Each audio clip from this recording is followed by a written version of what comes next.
Hello friends, this is Jaideep Kataria and I welcome you all in the ETS Academy channel. दोस्तों, I hope that you all guys are fine and you all guys are doing your studies very well. तो आज का जो हमारा topic of discussion रहेगा वो रहेगा geography का NCERT chapter 1 which is India size and location. दोस्तों, आज का जो चैप्टर है वो बहुत इंपॉर्टेंट रहने वाला है, इसलिए आप लोग काफी ध्यान से सुनिएगा। बढ़ते हम अपने इस वीडियो के अगले पार्ट में। आज का जो हमारा टॉपिक ऑफ डिस्कशन रहने वाला है वो कुछ इस प्रकार रहने वाला है। हम लोग पहले थोड़ा ओवरव्यू की बात करेंगे India size in location chapter की, उसके बाद हम लोग बात करेंगे इसके लोकेशन की, इंडिया के लोकेशन की। Then we will talk about the size of the India and then we will move into the India and the world and our last topic will be our India's neighbors। तो दोस्तों, हम लोग move on करते हैं हमारे अगले section में। तो if I am talking about the India, तो India is one of the oldest civilization in the world and that civilization you guys know about that civilization is Indus Valley civilization।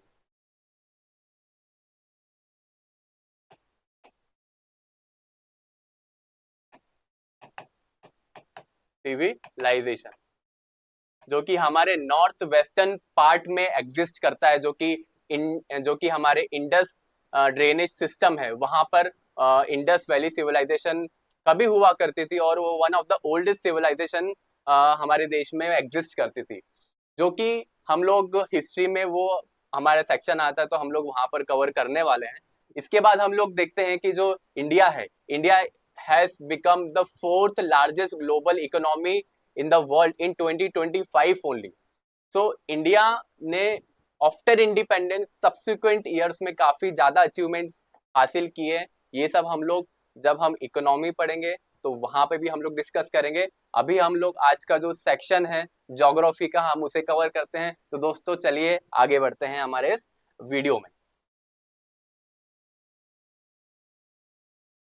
दोस्तों, तो आज का जो हमारा topic है वो India size and location है। तो उसका जो पार्ट हम लोग अभी लोकेशन पढ़ने वाले हैं। तो लोकेशन की अगर मैं बात करूं दोस्तों, तो India is a very vast country lying entirely in the northern hemisphere. तो दोस्तों, आप लोग जैसा कि देख सकते हैं ये आपका इक्वेटर है, दिस इज इक्वेटर। और इक्वेटर क्या होता है? Equator is that hypothetical line जो कि हम लोगों ने हमारे लिए ही बनाई है। हम लोग मतलब इंसानों ने हम लोगों के लिए समझने के लिए बनाई है, जिससे कि हम लोग ये समझ सके कि हमारा जो देश के कंट्रीज है उनका क्लासिफिकेशन हम लोग इजीली कर पाए। तो उस तरह से ये इक्वेटर इसको बोला गया है। एंड इक्वेटर जो है वो हमारे अर्थ को दो पार्ट्स में डिवाइड करती है। एक होता है नदर्न हेमिस्फीयर, दूसरा होता है सदर्न हेमिस्फीयर। ठीक है, the one part is known as northern hemisphere and the another part is known as southern hemisphere. तो हमारा जो देश है, our India lies entirely in the northern hemisphere. तो इसी तरह से ये वाला जो लोकेशन है, लोकेशन आप लोगों को दोस्तों क्लियर हो गई होगी आई होप। इसके बाद हम लोग जो बात करेंगे कि लैटिट्यूड्स और लॉन्गिट्यूड्स क्या होता है, ये बहुत इजी है वैसे तो समझने के लिए, लेकिन कई बार बच्चे कंफ्यूज हो जाते हैं। Now we will going to understand it by very hardly कि आप लोग कभी इसको भूलोगे नहीं। तो हम लोग बात करते हैं सबसे पहले लैटिट्यूड्स की। तो लैटिट्यूड्स की अगर मैं बात करूं, मैं इसका कलर थोड़ा डार्क कर देता हूं ताकि आप लोगों को विजिबल रहे। लैटिट्यूड्स की अगर मैं बात करूं दोस्तों, तो ये जो लैटिट्यूड्स है वो आपका ये लाइंस है, ये भी इमेजिनरी लाइंस है। जो आपका लैटिट्यूड होगा वो भी आपकी क्या होगी, एक इमेजिनरी लाइन ही होगी। ठीक है दोस्तों, तो ये जो आपको लाइंस दिख रही है, ये वाली लाइंस, ठीक है दोस्तों, ये आपकी लैटिट्यूड रहेगी। और लैटिट्यूड की खास बात यह है कि आप अर्थ के किसी भी कोने में चले जाइए आपको पैरेलल ही दिखेंगे। इनके बीच का और इनके बीच का जो डिस्टेंस रहेगा वो सेम रहेगा। ठीक है दोस्तों, ये कुछ कैरेक्टरिस्टिक्स है लैटिट्यूड के। मैं बात करता हूँ लाइन ऑफ लॉन्गिट्यूड की। तो वहां पर थोड़ा सा चीजें चेंजेस हो जाती हैं। जैसे अगर मैं लाइन ऑफ लॉन्गिट्यूड की बात करूंगा, तो लॉन्गिट्यूड का जो स्टार्टिंग पॉइंट है वो कुछ इस तरह से रहता है और वो थोड़ा सा फैलते हुए जाता है, एंड देन अगेन ये श्रिंक हो जाता है। तो मैं अगर बात करूं, ये जो लाइंस हैं जो आपको अभी मैं बना के दिखा रहा हूँ, जो ऑलरेडी एग्जिस्ट कर रही हैं ऑरेंज लाइन में, ये आपका लॉन्गिट्यूड कहलाता है। जी दोस्तों, ये जो लॉन्गिट्यूड लाइन है, ये लॉन्गिट्यूड लाइन एक पॉइंट पर आके श्रिंक होती है। इसका मतलब अगर मैं कंपेयर करूं लैटिट्यूड से, तो लॉन्गिट्यूड जो है वो हर हर अर्थ के प्लेस पर सेम नहीं होगी। जिस तरह से हम लोग लैटिट्यूड में देखते हैं कि वहां पर जो लाइंस है वो इक्वल रहती है, लेकिन यहाँ पर जो है वो इक्वल लाइंस नहीं होती है, they are not parallel lines. ठीक है दोस्तों, तो आई होप दोस्तों कि आप लोगों को लैटिट्यूड एंड लॉन्गिट्यूड्स में काफी जो डिफरेंस है वो मेन डिफरेंस क्लियर हो चुका होगा। इसके साथ ही हम लोग आगे बढ़ते हैं। आई होप आप लोगों को समझ में आ रहा होगा। आप हमारे जो चैनल है उसको अच्छे से फॉलो कीजिए। काफी इंटरेक्टिव सेशन रहेंगे इसमें, आपका सारी क्लासेस का इसमें वीडियो लेक्चर्स कवर हो जाएंगे, आपके चैप्टर्स कवर हो जाएंगे। ठीक है दोस्तों, इसके बाद हम लोग आज के सेशन में आगे बढ़ते हैं और मैं आप लोगों को ये बताऊंगा आज के सेशन में यहाँ पर कि जो हमारा मेन लैंड है वो एक्सटेंड करता है बिटवीन, मैं आपको यहाँ बताता हूँ, हमारा जो मेन लैंड है वो आपको पता है कि वो पूरा एंटायरली नदर्न हेमिस्फीयर में है। नदर्न हेमिस्फीयर में भी अगर मैं बताऊं तो आपको जो हमारा सदर्न मोस्ट पार्ट है वो है 8 degree 8 degree and 4 minute in the northern part to the 37 degree and 6 minute in the northern part. तो ये हमारे लैंड का एक्सटेंशन है। This is the extension of our mainland of India. मैं north to south की बात कर रहा हूं, लेकिन मैं अगर ईस्ट टू वेस्ट की बात करूंगा तो जैसा कि दोस्तों मैं आप लोगों को और भी आगे बताऊंगा, लेकिन चलो मैं आपको यहीं पे क्लियर कर देता हूँ। ये जो हमारा पूरा अर्थ है, ये अर्थ जो है ये आपको मैंने बताया इक्वेटर में डिवाइड किया गया है। जो अपर वाला पार्ट है इसको नदर्न हेमिस्फीयर बोलते हैं, सदर्न वाला जो पार्ट है उसको सदर्न हेमिस्फीयर बोलते हैं।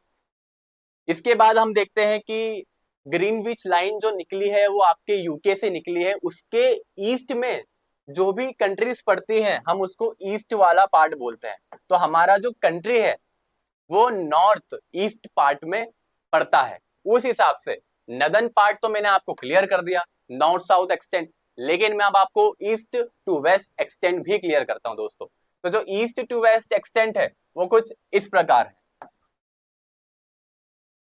वो अरुणाचल प्रदेश के 97 डिग्री 25 मिनट ईस्ट से लेके तो गुजरात के 68 मिनट 7 डिग्री ईस्ट तक है।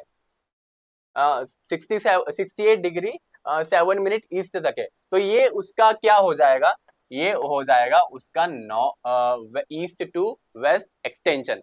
तो उसी तरह से हम लोगों ने जिस तरह से नॉर्थ टू साउथ एक्सटेंशन पढ़ा, उसी तरह से हम लोगों ने ईस्ट टू वेस्ट एक्सटेंशन यहाँ पर पढ़ लिया है। तो ये एक्चुअली लॉन्गिट्यूड्स और लैटिट्यूड्स के ही एक्सटेंशन है। अगर मैं बात करूं ये नॉर्थ वाले पार्ट की, तो ये आपका लॉन्गिट्यूड शो कर रहा है, ये आपका लॉन्गिट्यूड शो कर रहा है। एंड ये वाला अगर मैं बात करूं ईस्ट वाले पार्ट की, ये आपका लैटिट्यूड शो कर रहा है।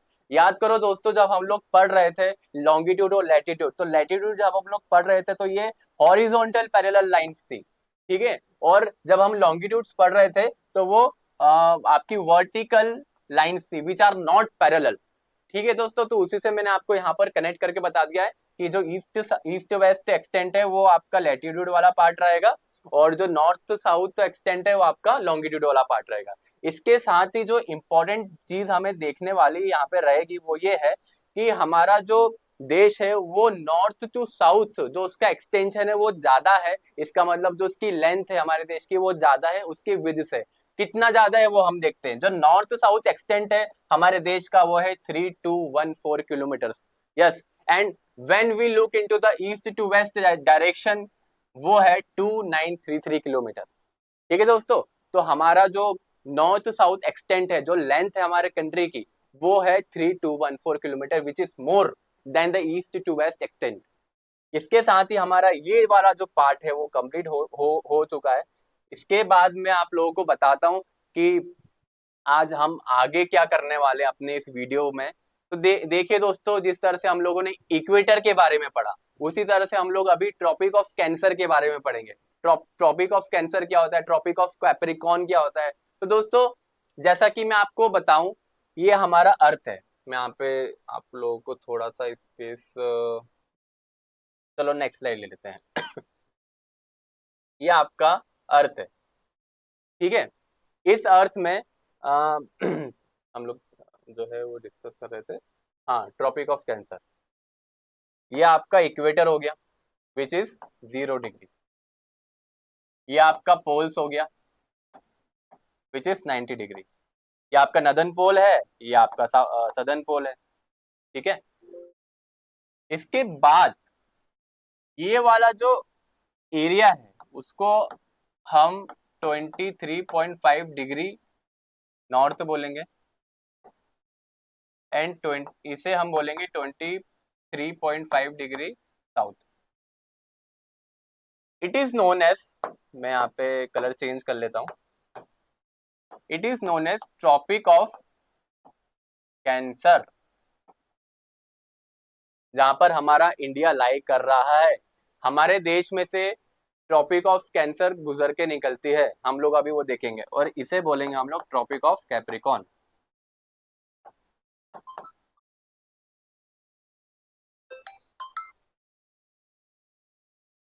Tropic of Capricorn.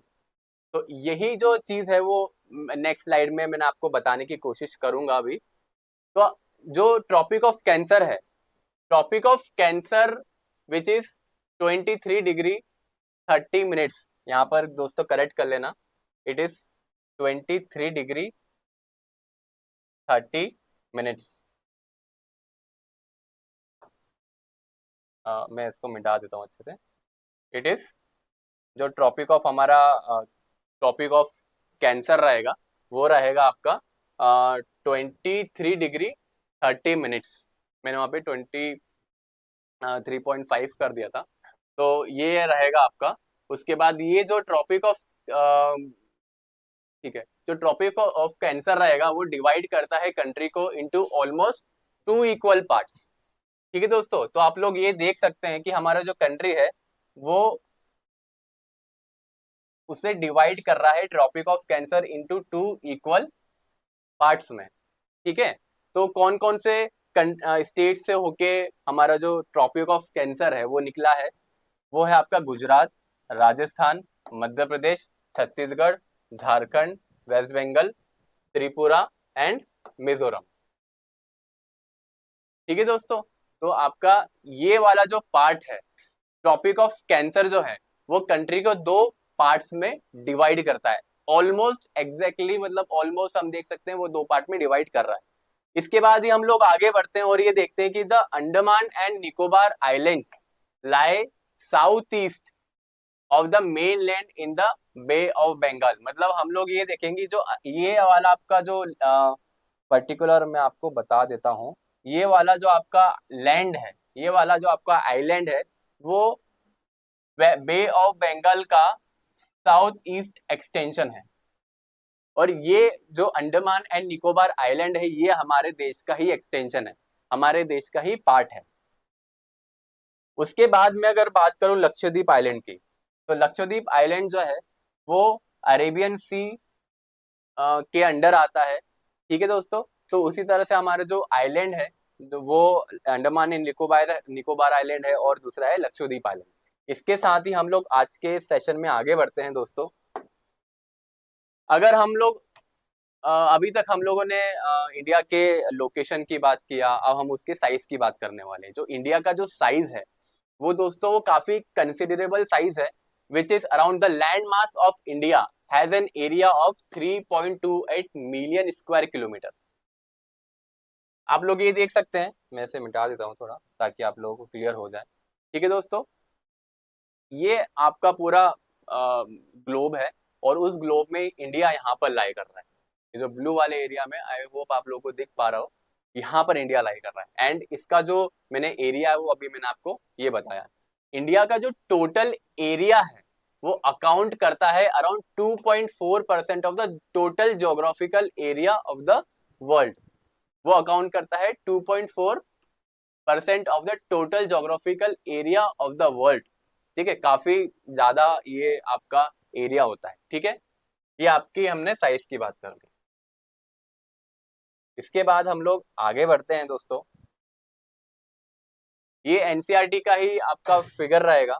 ये जो फिगर है वो एनसीईआरटी का, ये 7 लार्जेस्ट कंट्रीज बताइए वर्ल्ड की, और इसका जो सोर्स है वो है United Nation demographic year book 2015। तो India is the 7th largest country of the world. ठीक है, तो पहली कौन सी है? Russia. Second one is Canada, third one is USA, fourth is China, then Brazil, then Australia, and then it is India. ठीक है, इसके बाद आज का जो हमारा नेक्स्ट टॉपिक रहेगा, नेक्स्ट सब टॉपिक रहेगा, वो इस प्रकार से रहेगा कि जो इंडिया की लैंड बाउंड्री है वो अराउंड है 15,200 kilometres, and the total length of the coastline of the mainland including Andaman and Nicobar and Lakshadweep is 7,516.6 kilometre. इसका मतलब ये है कि हमारे देश का जो लैंड एरिया है वो हमारे मैरीटाइम एरिया से काफी ज्यादा है, ऑलमोस्ट दो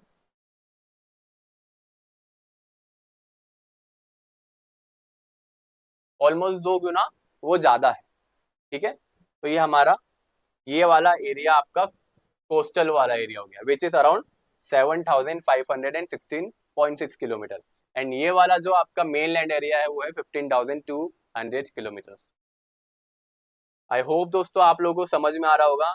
एक इंफॉर्मेशन है आप लोगों के लिए साथ में यहाँ पे।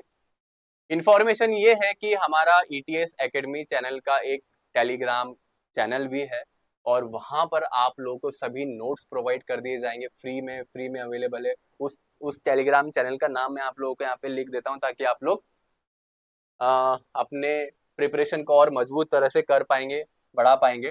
वो टेलीग्राम चैनल का नाम है ईटीएस एकेडमी। आप लोगों को दिख रहा होगा वो ईटीएस एकेडमी। मैं इसे थोड़ा सा और क्लियर कर देता हूँ।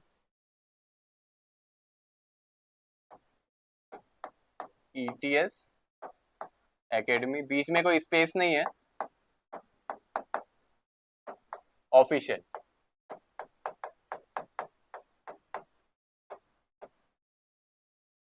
ये आपका टेलीग्राम चैनल रहेगा, और इस टेलीग्राम चैनल पे आप लोगों को सभी फ्री सोर्सेस, फ्री मटेरियल मिल जाएंगे। तो आप लोग इसे देख सकते हैं, और मैं आप एक बार और रीड आउट करके बता देता हूँ। ये है ईटीएस एकेडमी ऑफिशियल चैनल है टेलीग्राम पे। ये टेलीग्राम का चैनल है, आप लोग इस पर जाकर अपना प्रॉपर नोट्स ले सकते हैं। ठीक है दोस्तों, इसके बाद आगे बढ़ते हैं हम लोग। हमारा जो ये अच्छा, ये हम लोगों ने डिस्कस कर लिया था। ठीक है, नाउ बहुत इंपॉर्टेंट बात है कि हम लोग कई बार टाइम जोन्स की बात करते हैं, हम उस टाइम जोन्स की अब लोग बात करने वाले हैं। ठीक है, तो जो गुजरात टू अरुणाचल प्रदेश है, तो there is a lag of 2 hours. इसका मतलब ये है कि अगर अरुणाचल प्रदेश में अभी सुबह की 5 बज रही है, तो गुजरात में अभी रात की 3 ही बजी होगी। तो 2 घंटे का जो डिफरेंस है वो हमारे देश में ईस्ट टू वेस्ट एक्सटेंट में है। इसका मतलब ये है कि अरुणाचल प्रदेश में 2 घंटा सूरज पहले निकलता है। ठीक है, लेकिन फिर भी हमारे देश में सिंगल टाइम जोन है। टाइम जोन सिंगल रखने का कारण ये है ताकि हमारे देश में जो भी एक्टिविटीज होती हैं, ब्यूरोक्रेटिक एक्टिविटीज होती हैं, एडमिनिस्ट्रेटिव एक्टिविटीज होती हैं, वो एक लीनियर ढंग से चलती रहे। कई देश में हम देखते हैं, फ्रांस हो गया है, रशिया हो गया है, यूएसए है, कई सारे टाइम जोन है वहां पर, और उनको अपनी घड़ी जो है वो अलग अलग टाइम जोन्स के अकॉर्डिंग सेट करनी पड़ती है, which is not case in India. इसके साथ हम लोग आगे बढ़ते हैं। ये आपका टॉपिक ऑफ कैंसर है ये। और इसके बाद एक इम्पॉर्टेंट पॉइंट यहाँ पे मैं आपको बता देना चाहता हूँ स्टैंडर्ड मेरिडियन की मैं बात यहाँ पर कर लेता हूँ, विच इज 82.5 डिग्री ईस्ट। ये लाई कर रहा है आपका 82.5 डिग्री ईस्ट में, जो हमारा स्टैंडर्ड मेरिडियन है। Now what is standard meridian? Standard meridian जो है वो उसके अकॉर्डिंग ही हम लोग एक स्टैंडर्ड टाइम फिक्स करते हैं for the whole country, and it passes it passes through Mirzapur in Uttar Pradesh. हाँ, वही मिर्जापुर जो आप लोगों ने मूवी देखी है ना, सीरीज देखी। तो ये आपका टाइम हो जाता है, ये आपका जो स्टैंडर्ड मेरिडियन है सॉरी वो आपके कंट्री का टाइम जोन है। Sorry, it is a time zone.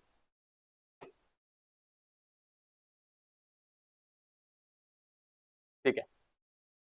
Now another important thing is the latitudinal extent influences the duration of day and night as one moves from south to north. ये हम लोग देखेंगे अपने subsequent chapters में भी कि जब हम साउथ टू नॉर्थ जाते हैं तो duration of day and night वो भी चेंज होता है। Duration of day and night भी चेंज होता है, वो भी इन्फ्लुएंस होता है due to the latitudinal extent. ठीक है, ये प्रॉपर हम इसको समझेंगे हमारे सब्सिक्वेंट चैप्टर में, जब हमें थोड़ी ज्योग्राफी की अंडरस्टैंडिंग हो जाएगी उसके बाद। इसके साथ ही हम लोग आगे बढ़ते हैं, जिसमें हम लोग इंडिया एंड द वर्ल्ड की बात करेंगे। ठीक है दोस्तों, तो इंडिया एंड द वर्ल्ड की अगर मैं बात करूं तो Indian land mass has a central location between the east and the west Asia. तो इंडिया का जो लोकेशन है वो काफी स्ट्रेटेजिक है। ठीक है, इसलिए हर कोई हमसे मित्रता भी करना चाहता है। इंडिया का लोकेशन ये है, and it is the western Asia, it is the eastern Asia, and it is the south eastern Asia, and it is the central Asia. तो हमारा हम देख सकते हैं कि जो हमारा इंडिया है वो सदर्न एशिया में आता है, और उसको हम लोग सेंट्रल पार्ट में भी बोल सकते हैं कि it is located in the centre of the other part of the Asia. Hence ये एक सेंट्रल लोकेशन में पाया जाता है Indian landmass between the east and the west Asia.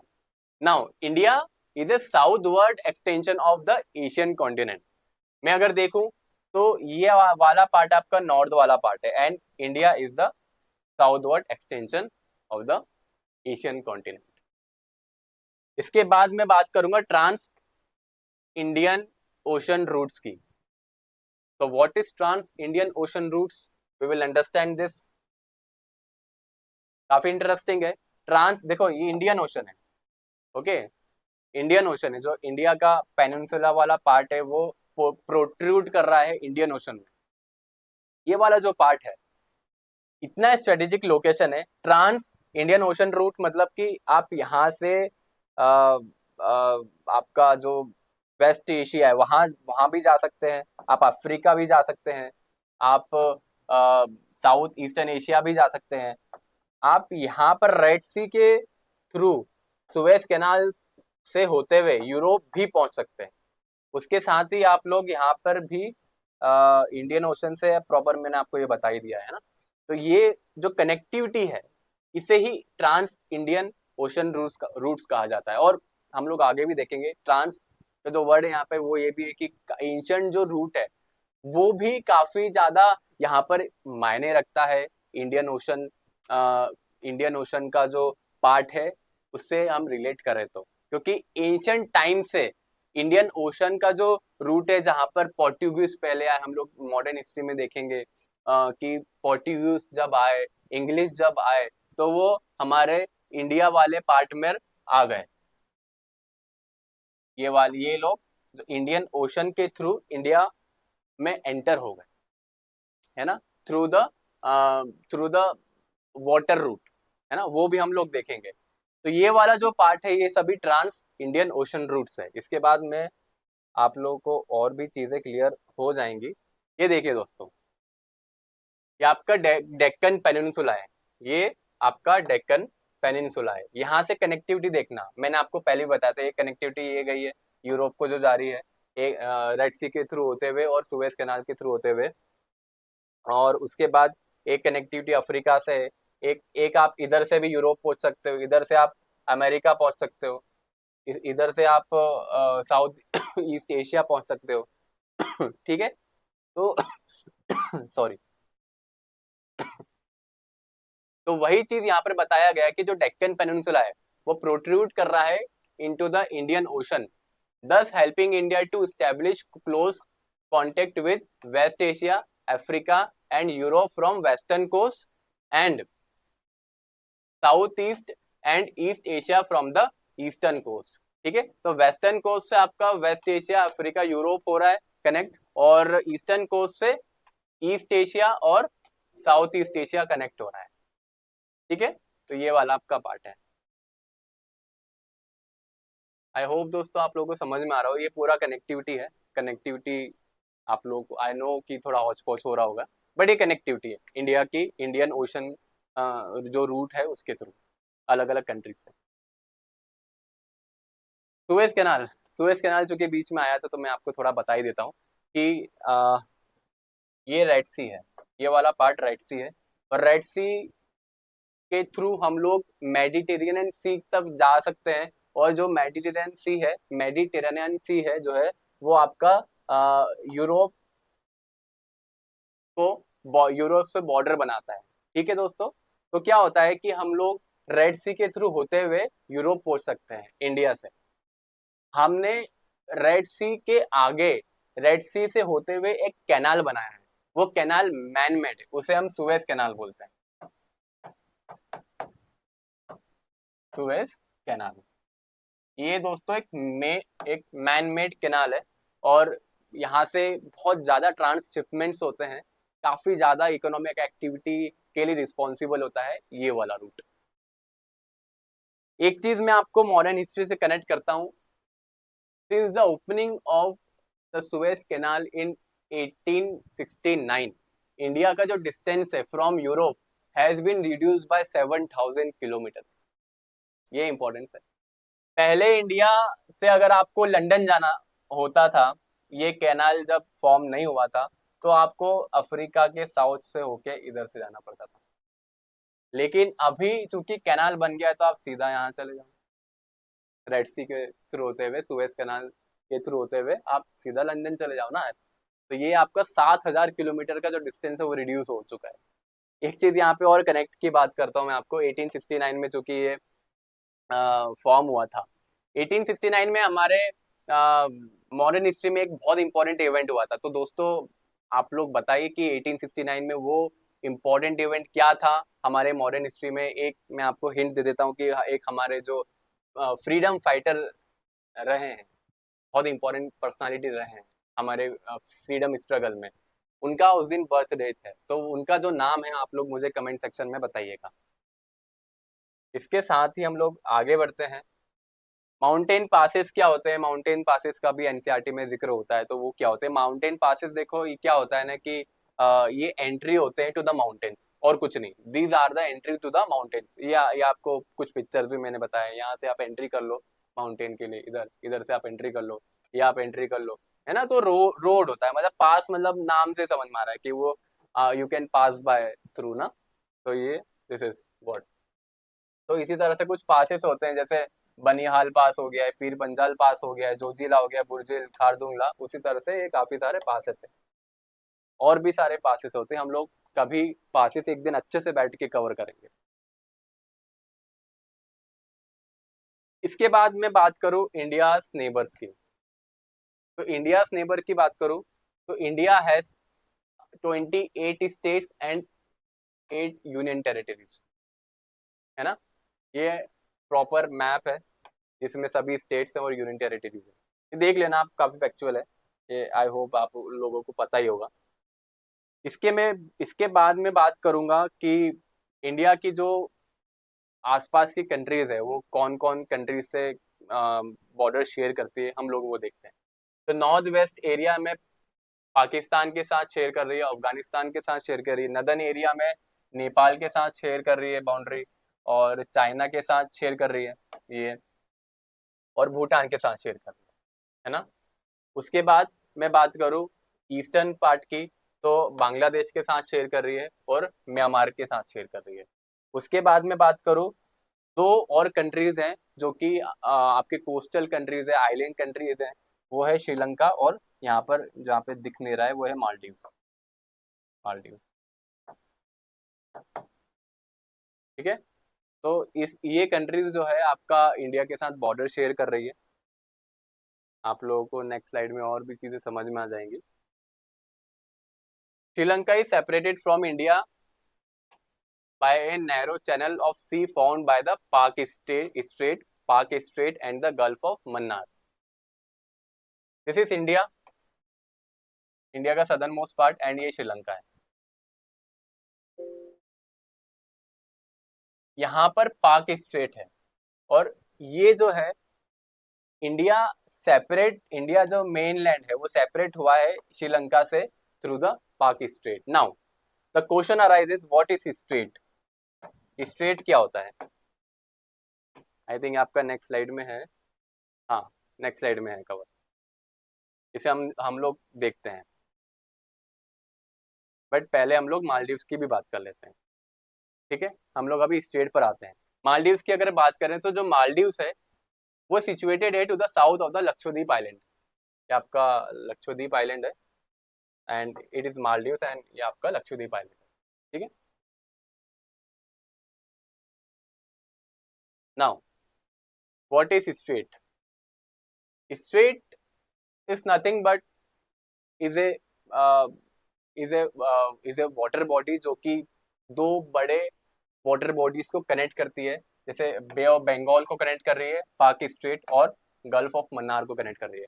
या फिर इस और भी तरह से अगर मैं बोलूँ तो ये जो स्ट्रेट होती है वो दो लैंड मास को सेपरेट करती है और दो बड़ी वाटर बॉडीज को कनेक्ट करती है ना। तो यहाँ पे मैंने स्ट्रेट की डेफिनेशन भी लिखी है। A strait is a narrow body of water that connects two larger bodies of water, example Palk strait. कई सारी और भी स्ट्रेट्स हैं जो कि हम लोग आगे सब्सिक्वेंट चैप्टर्स में पढ़ेंगे। के साथ ही हमारा ये वाला पार्ट भी कंप्लीट हो गया है। तो दोस्तों आई होप आप लोगों को ये वीडियो काफ़ी इंफॉर्मेटिव लगा होगा, और आप लोगों की जो प्रिपरेशन है उसमें काफ़ी हेल्पफुल रही होगी। तो इसी के साथ आज का जो वीडियो है हम लोग यहीं पर एंड करते हैं, और आप लोग बने रहिए हमारे साथ। जय हिंद साथियों।